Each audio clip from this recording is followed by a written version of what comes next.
పనిచేసేవాడిని ప్రోత్సహించడం, ఈ విషయంలో నరేంద్ర మోడీని ప్రోత్సహిస్తూ తొలి రాష్ట్రం జిఎస్టీ విషయంలో. జిఎస్టీ సంస్కరణలు అనేది ఆగస్టు 15 ఎర్రకోట మీద నుండి నరేంద్ర మోడీ ప్రసంగించారు. ఆ రోజునే అందరూ ఆశ్చర్యపోయారు. ఎందుకంటే జిఎస్టీ ద్వారా ఇంకా దోచుకుంటారేమో అనుకుంటుంటే లేదు లేదు తగ్గిస్తున్నాం. అట్లాగే దాని పేరేంటది, టోల్ గేట్లు ఇదివరకు దోపిడీ నుంచి ఇప్పుడు విముక్తి.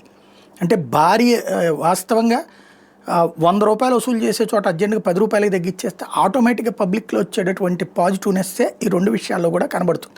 జిఎస్టీ తగ్గిస్తుండటం కూడా.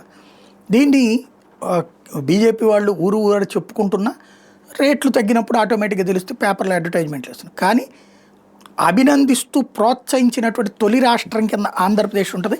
అసెంబ్లీలో ఏకంగా తీర్మానం స్వయంగా చంద్రబాబు నాయుడు, పవన్ కళ్యాణ్ మాట్లాడుతూ నరేంద్ర మోడీని ప్రశంసిస్తూ మంచి నిర్ణయం తీసుకున్నారు, ప్రజలకి మేలు చేశారు అన్నటువంటి స్టేట్మెంట్ల ద్వారా కేంద్రానికి ప్రోత్సహించే ఒక గిఫ్ట్ ఇచ్చింది రాష్ట్ర ప్రభుత్వం.